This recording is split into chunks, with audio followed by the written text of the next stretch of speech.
Off-Gassing, a scuba podcast with host Nick Hogel.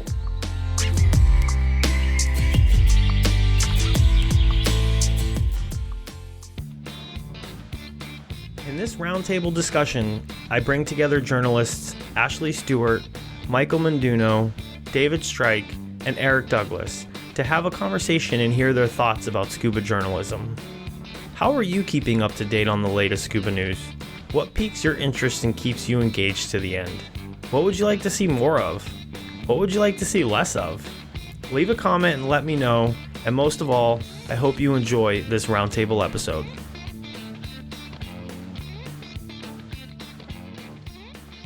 Good morning, good afternoon, and good evening to everybody out there today. I want to thank everybody for coming on. It's always a little bit difficult to get people together across different time zones, but today I'm really excited to speak to this panel of experts on scuba journalism. I guess, Ashley, we'll start with you. Michael, David, or should I say Strikey, and then Eric, if you guys want to just introduce yourselves and kind of let us know what you've been up to, what you've been doing, and what you've done.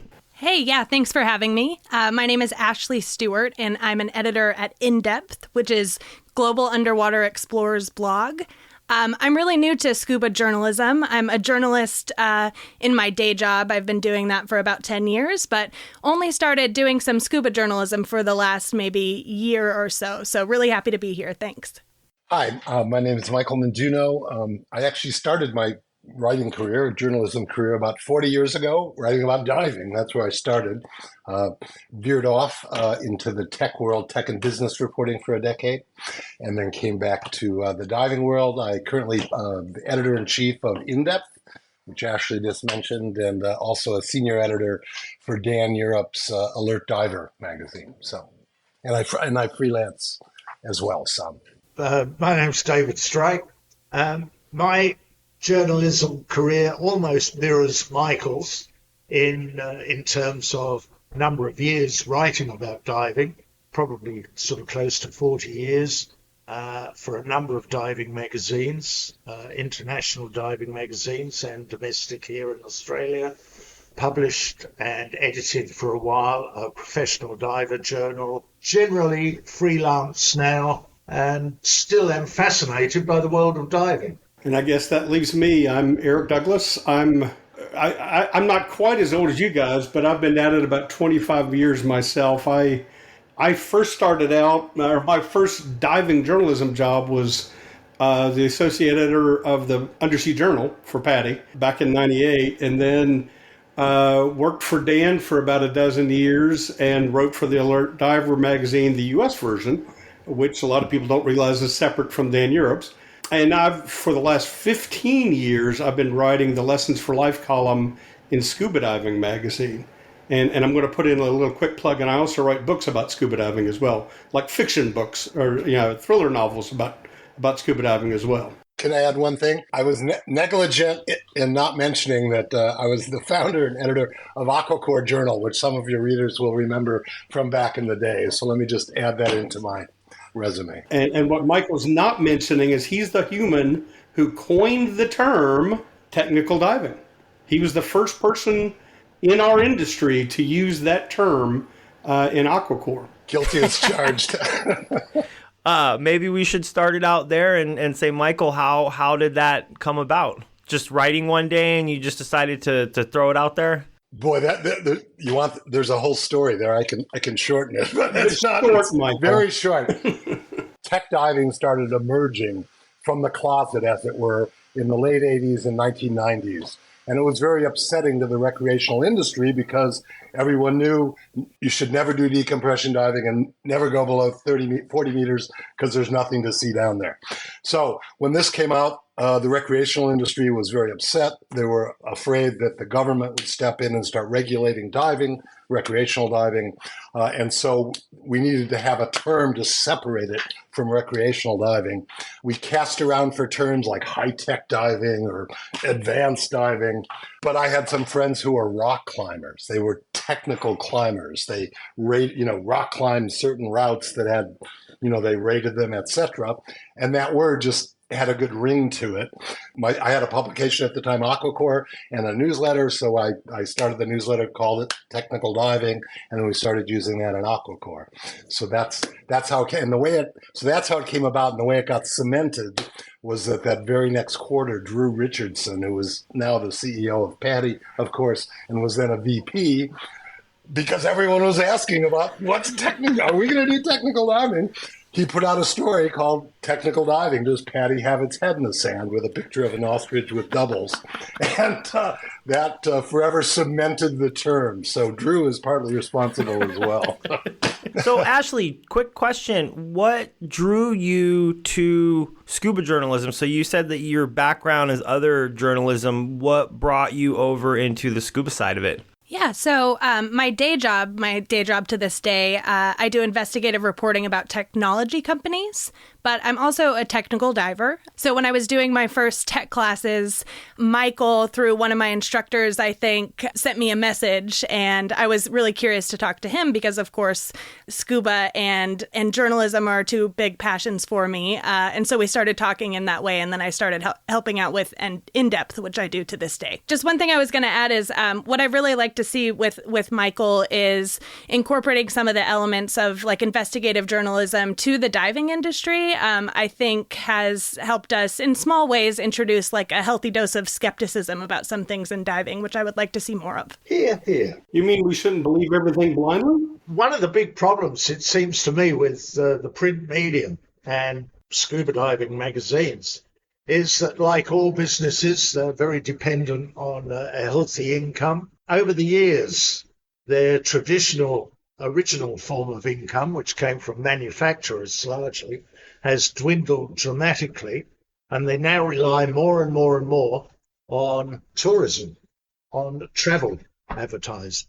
And we're dangerously getting to the point where, in order to appease those advertisers, we're getting stories that constantly appear like we sank down through the azure blue, our bubbles rising above us like a silver screen as we descended onto the pristine reef below, where we were greeted by a kaleidoscope of myriad-coloured fishes. It's pretty much sort of standard practice. That's why I said here when Ashley said she'd like to see more investigative reporting coming in.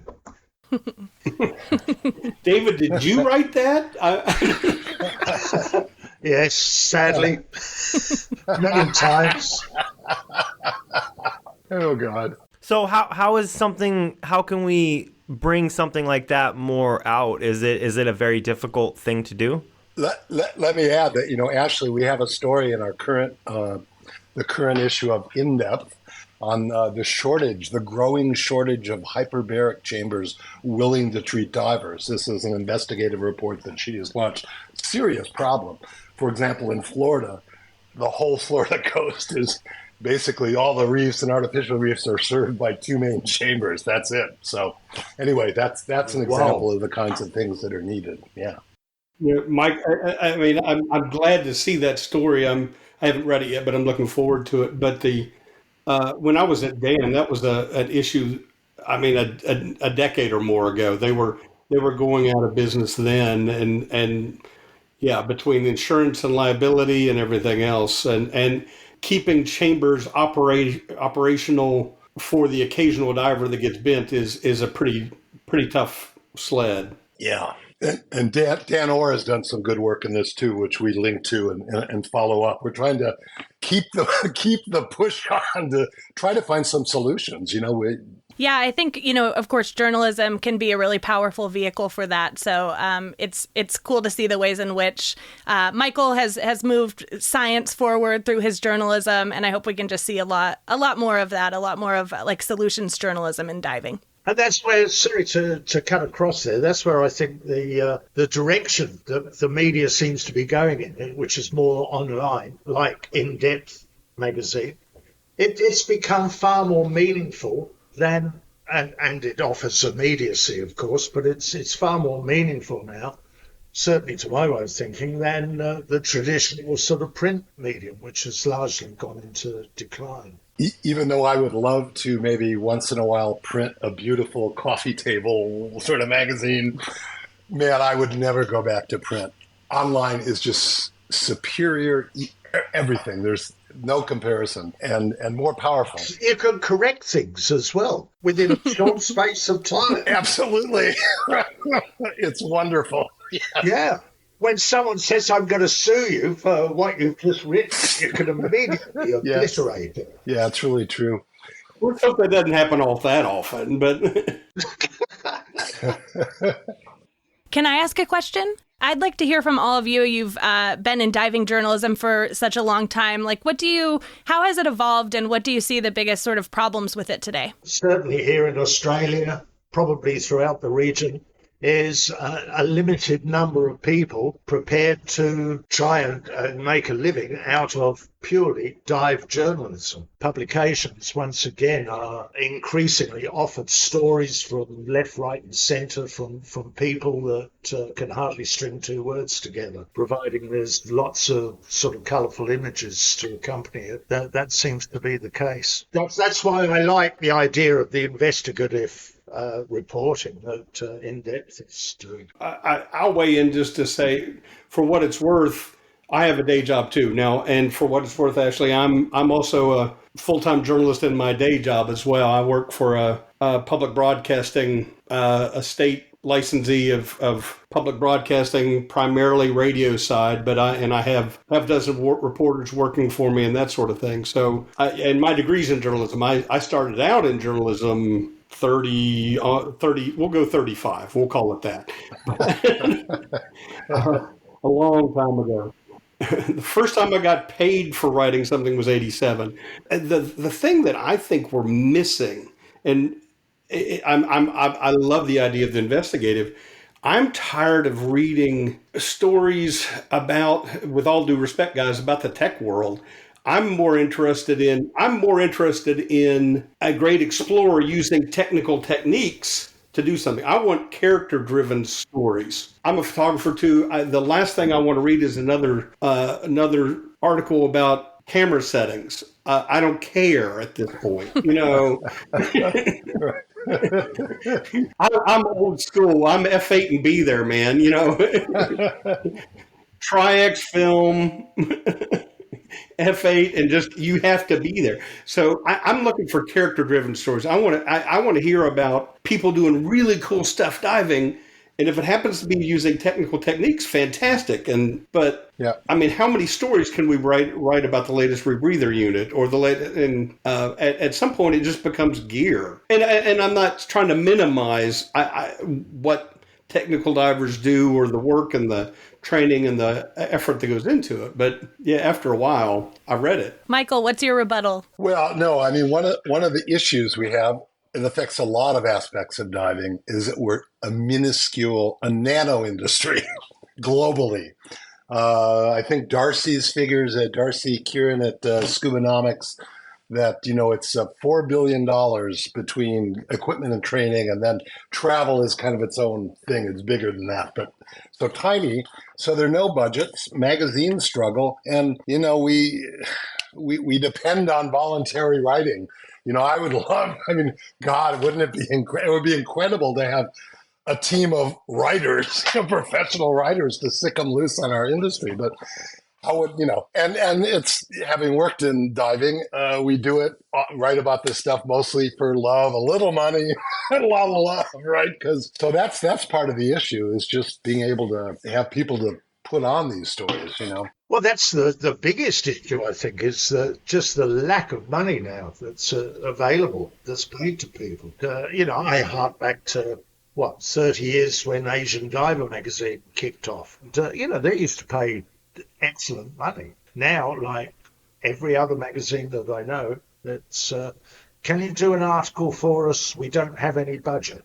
And foolishly, I say, Oh, yeah, maybe. I think this is true in journalism at large. You know, a lot of us go to journalism school and we sort of resign to that we're not going to make a lot of money. And some of us get lucky with something as niche as diving journalism. That's probably especially true. So I like what you said earlier about, you know, it puts us in this position where we're just accepting what we get if we can't commission things. And I wonder if there are, you know, if we all put our heads together, if there are creative solutions to that so that we can do more stories that we think could make positive changes in the industry. We could do like a screenwriters strike.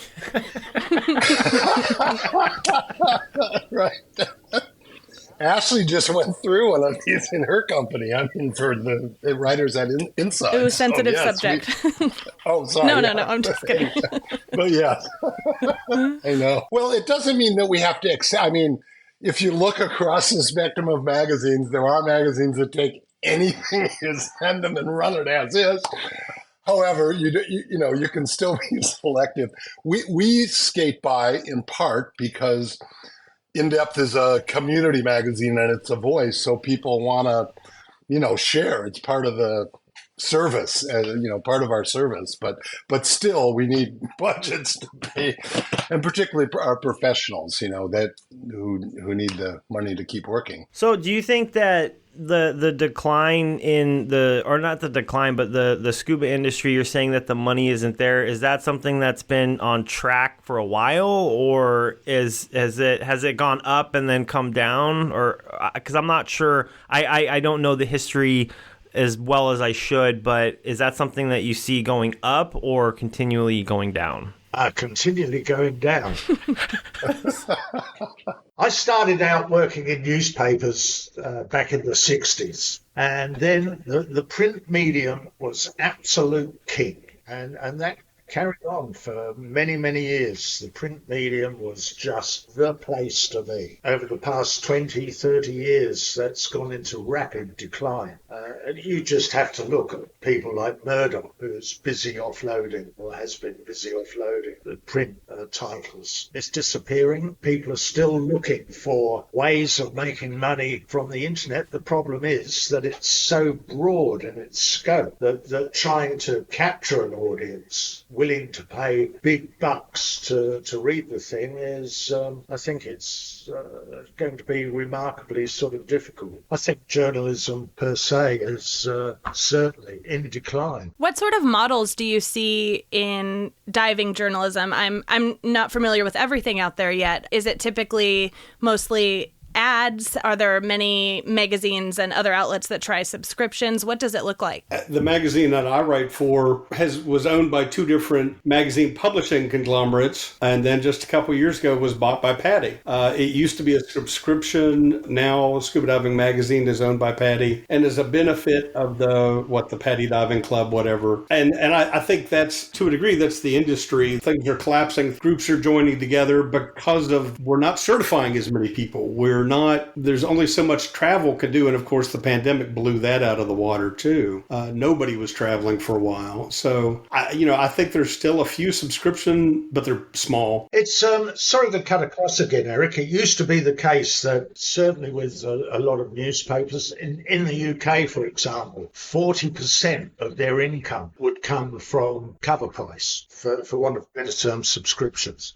The other 60% came from advertising. Here in Australia, it was almost the exact reverse. The publication that I published, a professional diver journal, which was primarily aimed at the occupational diver, military or commercial. And it was largely subscription. We struggled desperately to get sort of paid advertising. And because of that, ultimately, it just had to collapse. We were going nowhere with it. Subscriptions, Ashley, I think the question that you asked, subscriptions are fine, but I don't believe that subscriptions are standalone fixes for publications. It is that, and probably always will be, that mix of subscriber plus advertising support. And depending on the type of advertising support, bear in mind that many advertisers want to dictate, control how the media operates. And you have to be fairly strong in some instances to stand up to them.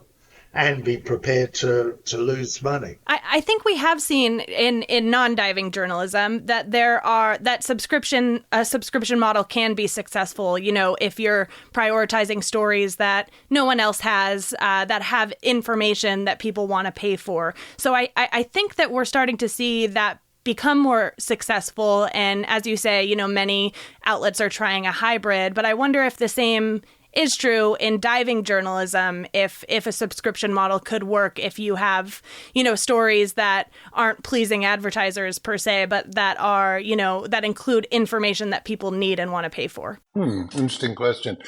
I mean, the most two, and we should mention both of these as models. In the day, Skin Diver magazine was king. They had a circulation of about, I think it was up to like 250,000 globally. They were totally ad-based. I mean, editorial was ad-based, but they were the king. And then it really moved to Alert Diver. They have a membership, so all the members of Dan get the journal. So it's and they're pretty big. I think they print a couple 100,000. They're certainly, or 100, somewhere in there. But it's big because it's Dan members. Subscriptions, though, yeah, I know GUE has GUE. Well, let me first say Ashley's company, she writes for Insider, is a subscription-based model. Business and tech reporting is subscription-based, some in front of the paywall for the public, but then if you want the deeper selective stuff, as Ashley said, you have to have a subscription. GUE TV has tried this also, and it's tough because part of it is the internet, right?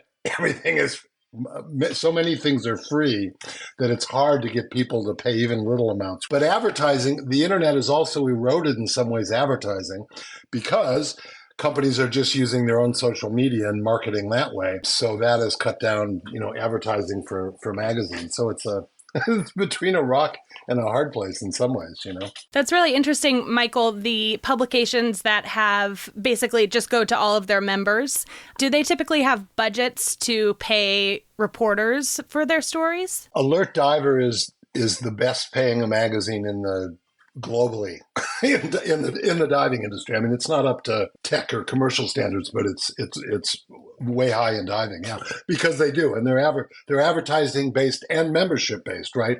And in fact, I think now their deal is if you want, they pulled out because they print, they have enough volume that they can print economically, but they pulled it out. You have to pay an extra $40 a year, I think, for the enhanced membership, which gets you your print copy. So otherwise, you just get the digital copy because they print both simultaneously. So oh, cool! That's an interesting way to fund it. Yeah. So, but that's on the strength of being Dan too. Right. That nobody joins Dan for the magazine. The magazine is a perk of being a member of Dan. Right. You need an organization to sponsor it for that membership model to work. Right. But it's certainly the best. I mean, I think it's up at the top in terms of professionalism and editing and the whole process. They do. Stephen and the team, Brian and all, Josh do a great job. Yeah, they're really good at that. So, are they still quarterly? Yes, still quarterly. So because I think they can do that because they're print and online. Online, you cannot do quarterly. People will forget. You have.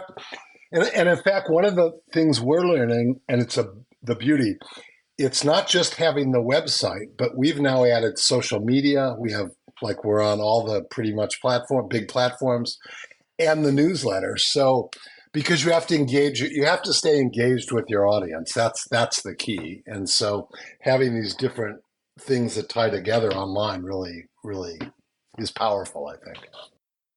Newsletters are interesting, too. Certainly in non-diving journalism, that's become a lot more popular. Reporters going out on their own, having a newsletter that people pay for.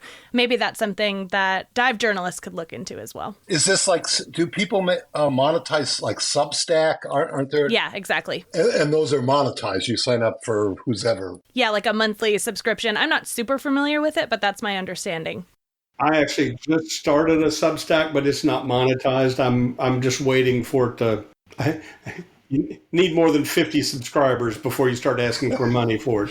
But I just started that, just trying to figure out where that goes and what if that's an avenue for me. Now, to be honest, that's my personal gig. That's the that's the diving books and that sort of thing that I'm using that for more directly than my scuba journalism stuff. How many books do you have out now, Eric? Diving related or in general? Your dive series. My primary Mike Scott thriller series, there are 11 books. 11. Wow. This guy's prolific. There's a couple other kind of random things, but yeah, there's 11 books in the primary series. Actually, it's 9 novels and 2 novellas, just past 20,000 words in the latest novel. So, give me a few more months and you're up and running. Wow. There used to be a newspaper. Kathy Cush was the editor. Do you remember it in the U.S.? It was Renee Duncan. What was that? I loved it. It was really good. It was kind of business, scuba business. Wasn't it Scuba Times? That was Fred Garth's magazine, I think, for Scuba Times. I'll have to ask. But yeah, we used to have a lot more. It seemed like we had more media than. Well, I mean, you mentioned Skin Diver, Sport Diver. Those two have both gone away. Right. Discover Diving, that's who I started with, Ken Loyce.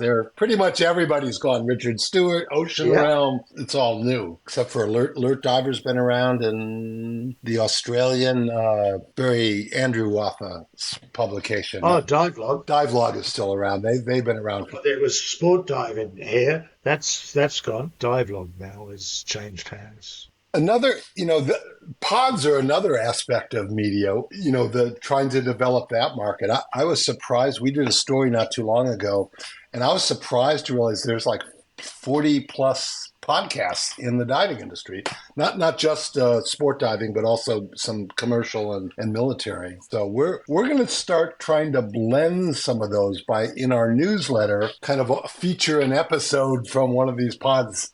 Like here's an episode you should listen to of Nick's, of off-gassing, or speaking side mount, or risk taking with Harry's, like that. Again, trying to grow our media, get our media happening more in our industry. So that was a question. You brought up the social media and online. So that's obviously growing within scuba journalism. Like, it seems like a must. And so do you see video being incorporated more? Because I know you just put out an article on TikToks and people putting out, media like that. Because I don't want to say that attention spans are shortening, but it seems like a lot of people would rather kind of watch a 30-second video clip rather than read a whole article. Do you kind of see that the journalism moving in that direction? I don't know if that's like a sacrilegious thing to say or anything like that, but no, it's not. Nick, years ago, when USA Today, Gannett Publishing, decided to kick off with USA Today, and that was as far as I'm aware, the first newspaper in the world that was based on a television age, i.e. the stories were small little grabs to mirror the sound bites that you got from television news, rather than the huge slabs of articles that would appear in something like the New Yorker magazine. We're going to try to use more. We're starting to use more video within stories. Actually, about 60% of our readership, and I think it's probably true of other online mags, is on mobile. I don't go to my laptop. I'm reading on my phone, and I think most people do. My pitch, I think they serve very different purposes, and there will be a place for both. So, I don't think that these short videos will replace meaningful journalism, though they can have a place in it. And I wasn't necessarily just having TikToks, but other video content. But at the same time, we are running, our average article is probably, 2,000 words, but we regularly run 6, 8. We're doing a test this coming month. I took all the letters to the editor of AquaCorp and we input them all. It's like 27,000 words. It's like the who's who of, letters from Sheck and Tom Mount and you name them, So we're just putting this. So that's going to be our longest article at 27,000. They can search, obviously. Michael, the 4-letter words that are going to be deleted. Wow. I'm intrigued by that. That's hysterical, actually. But how do you know if anybody makes it to the end of that, or even a 6,000 word? do they tune out? I mean, some stories like Neil Pollock's written a 5 or 6. I've written a 6,000, 8,000 word New Yorker pieces, But I can't tell how long I probably could if I looked, but people read those stories. I mean, the good stories are well read. And I tell our writers, we're online. It take as much as you need to tell the story. Just, you got to keep it interesting. If it gets boring, it doesn't matter if it's 1,000 words. They're not going to read it, There are ways to check how long a reader stays with the story. And that's why you see some publications doing a word count limit for most stories, just based on bang for their buck as far as that attention span. But then there will always be a place for longer form stories. Yeah, kind of the seminal pieces, that you need that sometimes. That's why, yeah. But I'll be honest with you, from what I'm hearing from my daily journalism job, the long form stuff that we all want to write, nobody's reading that stuff. I mean, it's going out the window. I mean, I can't. I'm not directing this at Scuba Journalism, but just in general, readership on the long stuff. We all think it's important, but. Interesting. Yeah. And again, I'm on the public media side. We're radio and we're web, and I encourage my reporters to write it out well beyond what we had in a 4-minute, 5-minute feature story. But still, I think the time on story bears out that. Yeah, people tuned out about halfway through the story, which I hate to say. I'm not advocating for that. I'm just skeptical. I remain optimistic about it. I think certainly I have personally seen that there can be a lot of interest for longer stories as long as they're long for a reason, right? As long as they are about a meaningful topic that people want to read about. And I tend to, just in my own writing, limit it to, I'll do a very short story unless I'm going to do a long story. I've heard that in public radio, right? Like there's like the 1-minute stories or the 5-minute stories. I kind of keep that as a rule of thumb for myself, even though I'm not doing anything with audio. Yeah, we call them spots and features, but yep. Yeah. Well, it's a level thing, right? Like what level am I going to tell this story? The 1-minute version but sometimes and particularly in diving, the stuff we love, to really delve into the details sometimes, not always, but. Eric, a question about the books. So do you see, is that something that's going to continue with the longer stories? Obviously, there's still a love for people to read books, but are you still printing, or is that something that's completely, I don't want to say PDF, but more something that someone could just download and read? Or are you just still trying to print? No, there are still people who like to hold a book. Yeah. And so I still do. I do all of my books as ebooks, Amazon Kindle ebooks, and as soft covers. I've never bothered to do. I could do, but I've never bothered to do hardcover book because it's just an added expense. That I've never pretended that my books are any great art. These are fun stories to read during a surface interval, during a flight to somewhere fun. So I don't pretend that anybody's going to want to hold a hardcover for 100 years and then sell it on eBay. But I'll be honest with you, my books sell probably 4-to-1 Kindle over print book, over softcover. Oddly enough, and maybe that's just me, but my audiobooks have never sold very well. I've got 4 audiobooks. I wonder sometimes if, we always say that the diving industry is usually a little bit behind the rest of the world when it comes to social media and everything else. I'm wondering if divers themselves haven't picked up on you said there are 40 podcasts. There's a million podcasts in the world. Why are there only 40 podcasts on diving? I wonder if we're not quite in the mindset of listening to people talk about, and that's nothing personal, Nick. I mean, I know that's what you're doing.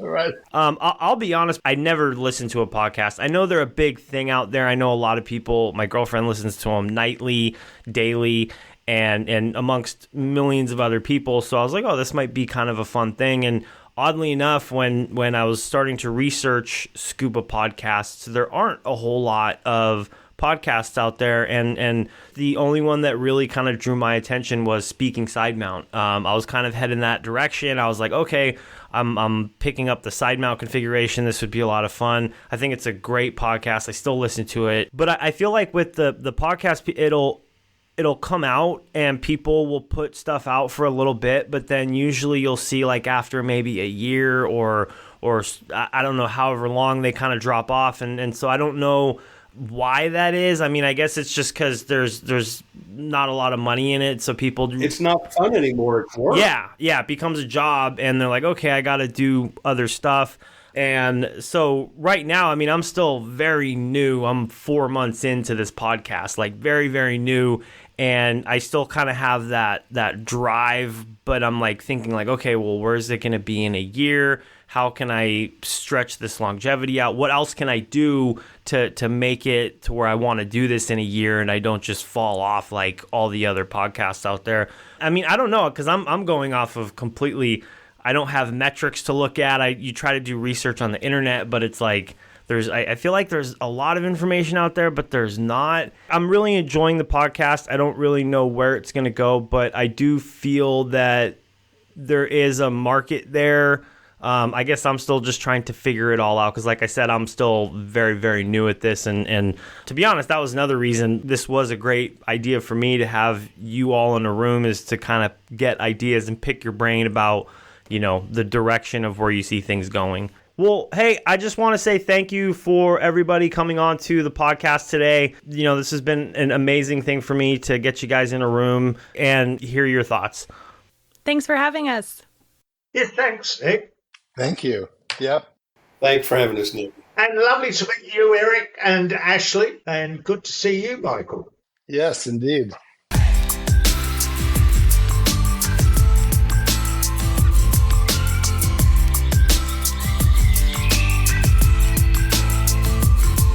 Off-gassing, a scuba podcast.